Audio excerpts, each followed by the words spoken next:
This is Clay Bierman. Welcome back to the channel. So we've had our solar PV system for a little over 15 months now, and this is my 13th kind of solar update. We'll get into some numbers, but for this video, the numbers really aren't that important. I would like to discuss a couple things now that we've had the system for over a year, so we can start seeing the previous month's production compared to like this year's month's production. So I want to go over March 2021's production and March 2022, this year's. And I also want to look at if there has been any efficiency loss of the panels in a year's time. There should be. That's how solar panels work. That's what they're advertised as. You're looking at the first year efficiency loss of like around 1%, and then from there it kind of tapers off slower and slower, but we'll see if that's true or not. The tricky thing in order to do that is I will need to compare 2 days, one day in March 2021, one day in March 2022, and they need to be days where it was completely sunny, as close to the same variables as we can get. And even that, it's gonna be hard to tell because one of those days there might have been a very thin layer of clouds or more moisture in the air, which blocks some of the sun, a little bit less. So it's gonna be hard to tell, but what I'm gonna try to find, I'm gonna find the 2 sunniest days, both months for each year, and I'm just gonna compare the production. It's pretty simple really, and see if there's any loss and what kind of the differences were. As far as the system goes, it's fine. Nothing's broken. It's been fine so far. I'm not really gonna talk about any of that stuff. So really, that's what the 2 things we're gonna look at. So let's go inside and check out the Enphase monitoring system and my solar journal and do some comparisons. So actually, really quick, before we look at the stuff on my computer, I just want to talk about like an obvious difference I've seen without even looking at the graphs through both years. In March, we generated around 400 kilowatt hours less this year than we did in March 2021. It's not the system's fault. It's not like the panels lost that much efficiency. It's just, it's been a much colder and I want to say cloudier winter. With solar, if you're not getting sun, you're not gonna get the production you want. Just saying, but you don't have any control over that. And it's disappointing here because when it's cloudy and cold, it's not generating as much electricity. The sun's not heating the house, so the heater has to run more. And I'm pissed off because it's cloudy outside and it's cold. So it's kind of a double whammy. So not only are you producing less, but you're using more electricity. So it just kind of really sucks. And side note, and this probably won't make it into the video, I'm just talking so I kind of get this out. My mood is heavily dependent on the weather. So on days where it's sunny, I feel great. I just feel good. Doesn't matter what I'm doing. Doesn't matter how productive I am or not productive, I just feel fine. I'm good. When it's cold, cloudy, where it's dark, I feel like crap.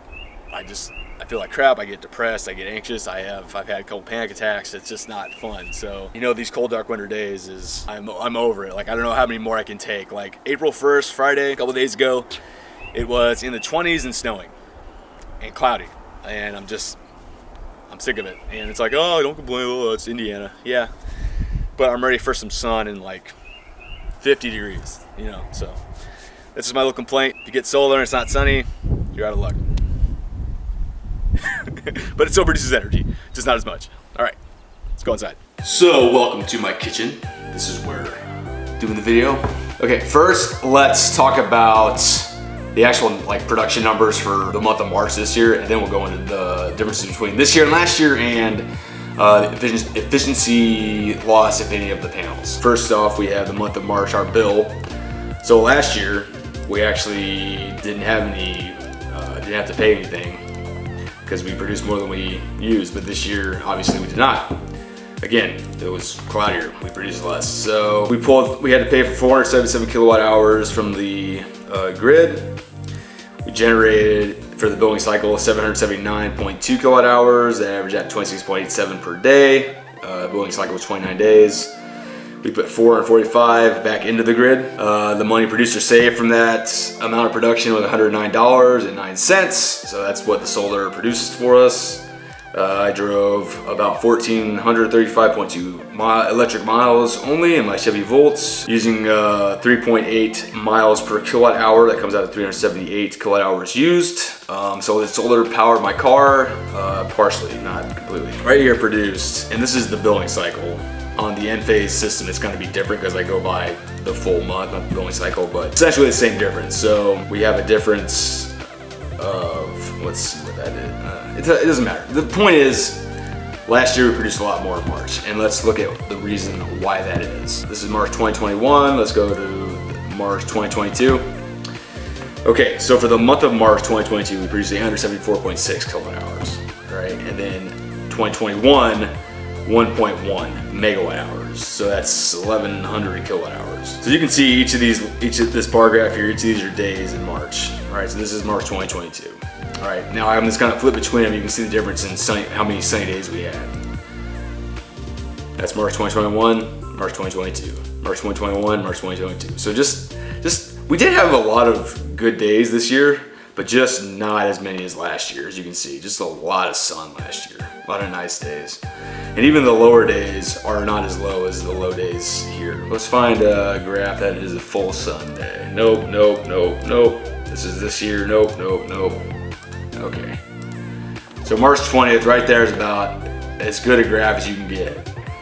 As the sun comes out, the power increases until it's at the optimal point, 5.9 kilowatt hours AC power. It stays at that for a number of hours and it drops off as the sun sets. So right there, March 20th, I don't think there's another day in here, it might be one or two. And in that day, we produced 48.4 kilowatt hours. All right, let's go to 2021. So right there is a full, right there, another day, another full day. Let's see if we can get it close to March 20th so the sun's at close to the same place. All right, March 19th. Looks like March 19th is a good day. March 20th, about the same, 49.6, 49.5, 49. Man, we had some good days last year. All right, we'll go back to those days. Let's take the highest day we got. We got 49.6. Okay. Wow, that's interesting. The exact same day was a day of really good production. All right, so this year in our highest day, and again, there might have been a slight difference in the sun, angle of the earth to the sun, maybe whatever, there might have been something in the air, don't know. Doesn't matter, it's as close as we're gonna get for comparison's sake. All right, so March 20th, 2022 to March 2020, 21st. Graphs look about the same. So yeah, just little differences. What was the efficiency loss? We go 49.6 to 48.4. Okay, so figuring it out, that equates to a loss of 2.4%. Loss in, I don't want to say efficiency because I don't know, because again, there's so many variables that could have came into play that caused it to produce less. Maybe temperature might be one, I don't know. So if the panels did lose 2.4% efficiency, that's a really deep loss. I mean, that's not good. I don't even really know what to think about that, because it's not like there's something I could do to fix it other than install new panels and pay another $20,000. That's not gonna happen. That's not the point. All right, so all that to say is that I don't know. So they're still producing fine. I don't really have an issue, and again, different variables come into play. I don't think that the efficiency loss is that dramatic. When I say 2.4% efficiency loss in 1 year, that's a lot. Hopefully that's not the case, but again, if it is, there's nothing I can do about it. Hopefully it doesn't continue that way, because whatever the math is on that, in a few years I wouldn't, yeah.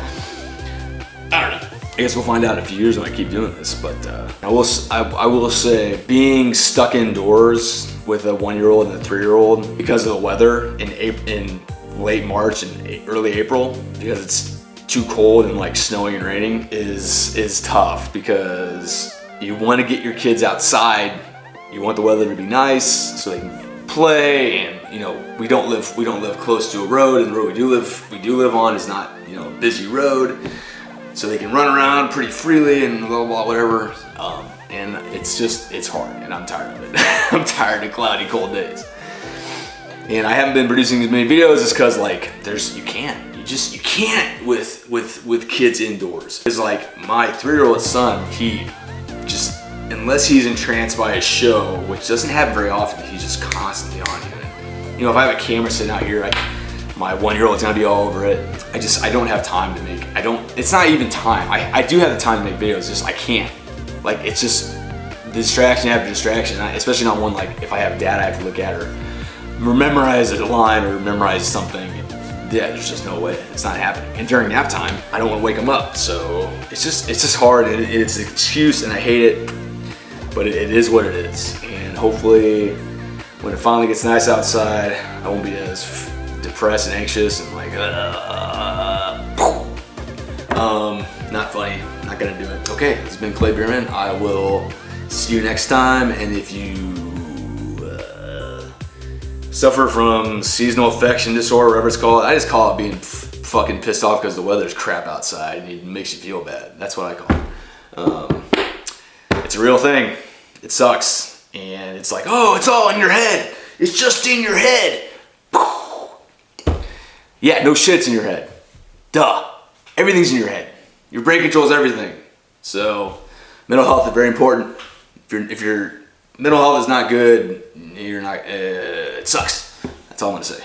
And if you're blessed with always being happy and whatever, fuck you, and you're lucky. All right, I'm out.